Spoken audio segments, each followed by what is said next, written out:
So my 14-year-old Tab is really, really into horses, English riding, jumping, has done shows.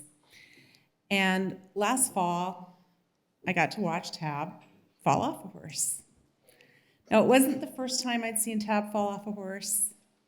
So I wasn't really scared as I watched them float off the horse slowly towards the ground until wham, there was impact. The scary thing was when they didn't get up off the ground. And as I walked, not ran, because I had been told that if I run over with all of my anxiety, all I'm going to do is make everything worse. So as I walked to where my child was laying on the ground next to their trainer, I couldn't help thinking about Christopher Reeve. And not the Christopher Reeve in Somewhere in Time that I drooled over when I was prepubescent, but the Christopher Reeve in Remains of the Day in a wheelchair with quadriplegia because of a horse accident. So when I got to where Tab was on the ground and they could wiggle their fingers and their toes and they knew the day and the month and the year and that thank God Donald Trump is not still president, the fact that their elbow was sitting at a really weird angle did not seem completely catastrophic. But still, it hurt too much for them to get up off the ground. And I look at this baby who I used to have to pick up and carry around when they were too small to be able to get themselves off the ground.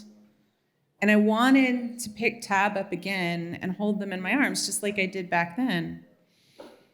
Except now they're 14 and they weigh 120 pounds and I can't pick them up. And they're not crying for me to pick them up. In fact, they're purposely not letting themselves cry because the sobs keep jostling this elbow that's not in place and hurt even more. So we call the ambulance. And they come. They survey the situation. They pretty immediately get Tab on an IV with fentanyl because, this is not the time to worry about your baby getting addicted to painkillers. It's the time to go ahead and give it to them. And we get them in the ambulance and we head for Dell Children's. And in the ambulance, they tell me that they think that it's a dislocated shoulder, but they don't want to reset it on site because they need to do x-rays first to make sure there's no veins or anything that might be in the way. So we get to Dell Children's, and I find out something very interesting. Having your kid fall off a horse and take an ambulance to the hospital and possibly have a dislocated shoulder is considered a level 2 trauma. Level 1 trauma is a gunshot wound or a heart attack or something where you're going to die in 5 minutes if you don't get attention, but the dislocated shoulder was only one step below that. And at Dell Children's, they don't get as many level 1 traumas, so we got all the attention right away. Nurses, doctors, everyone coming into the room, and they said, okay, we've got to get you off the fentanyl because that's not lasting long enough. We're going to give you morphine, not knowing that my kid, my baby, has inherited something from me, which is a complete intolerance of morphine. So they pretty quickly proceed to vomit all over the room, catching me in the splash pad. Now I have to say that again, all those years ago when they were an infant, I was covered in their spit up and vomit and poop and pee for years, and I didn't care. And once again, I didn't care that much because it was my own kid's vomit. Cared less than if it was my own. But so they came in and they said, well, we're going to x-ray. It's probably a dislocated shoulder, but we'll x-ray it before we try to put it back in place. And when the x-ray person came in, they said, you need to leave the room.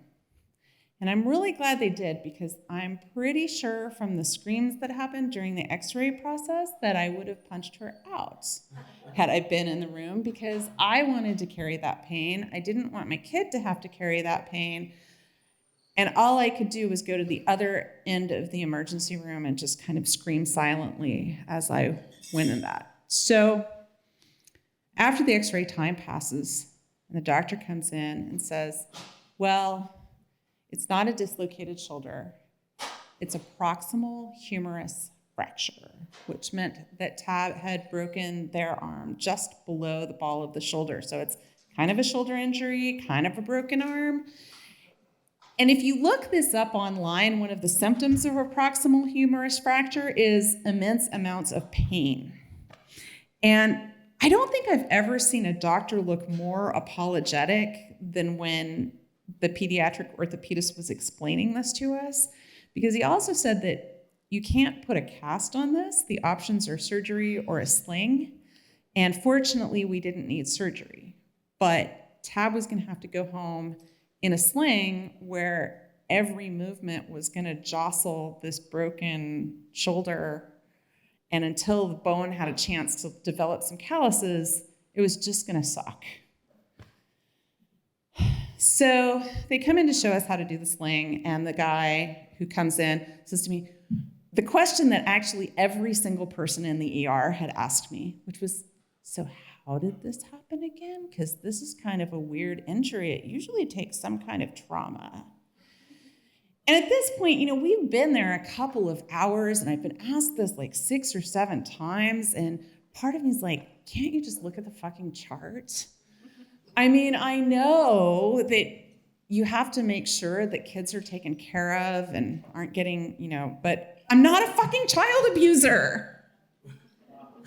So finally, we get to leave. I call my sister-in-law for a ride. And I find out that the 24-hour Walgreens that I've been going to since my baby was a baby is still open 24 hours, but their pharmacy is not.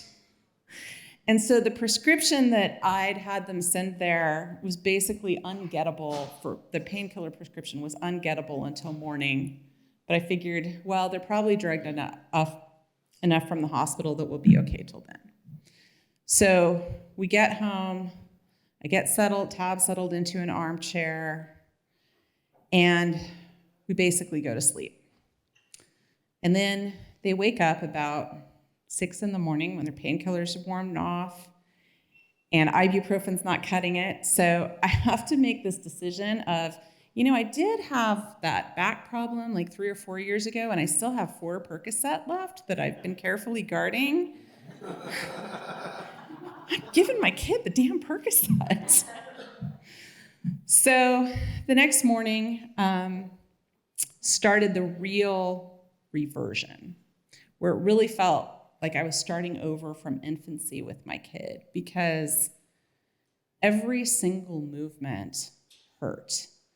And they had the sling, but in order to get out of, they couldn't physically get themselves out of the recliner without my help. They would wrap a sheet around themselves and hold it with the hand that was working. So I had to pull their pants down for them to go to the bathroom and pull them back up and wipe them. And it was like I had to change their diaper all over again. And I had to pick them up from their crib all over again. And where I used to set timers so that I'd wake up every 3 hours to nurse them or give them a bottle, now I was having set timers to wake them up every 3 hours to give them ibuprofen or muscle relaxers or painkillers. And I mean, I didn't have to spoon feed them, but practically did. And I don't know how many of you know about side effects of painkillers, but I also had to really pay attention to their poop for them, just like I did when they were a baby. Except they weren't a baby. They were 14. And so I had no idea how long this reversion and starting over was going to be. But a couple days later, they figured out how to get out of the recliner by themselves. They figured out how to go to the bathroom by themselves. They even figured out how to go get themselves a glass of water. They were weaning off of the painkillers. And every step of the way, I was still trying to help them. And just like when your toddler's learning how to walk and they like bat you away, and part of you is so happy at their accomplishment, and part of you is like, but it's happening so fast. My teenager was batting me away in irritation. And I was thinking, oh, this is so good, but it's happening so fast. Well, within a week, we went to the orthopedist. They gave us a different sling, and my kid was heading back to school. Within a month, they got to ditch the sling. And after about 2 months, they were cleared to go sit on top of a horse again. Not do the crazy jumping riding, but just sit gently on top of a horse. So I took them out to the barn, and I helped them usually I'm not allowed to touch the horse at all because that's their thing, and I actually don't know half or even a tenth of the stuff about horses that my crazy horse kid does. So I take them out to the barn, and we lift their saddle pad, and I have to put the saddle pad on because they can't quite get their arm up enough to do that. And I lift their saddle and put that on, and then they do all the buckles and get everything set up, and we lead their horse out to the block. And they get up, and they get in the saddle by themselves, and they start walking the horse towards the arena where they're going to walk around. And as I watch them walk away from me into something that looks a lot like independence and adulthood, I can't help thinking again about Christopher Reeve.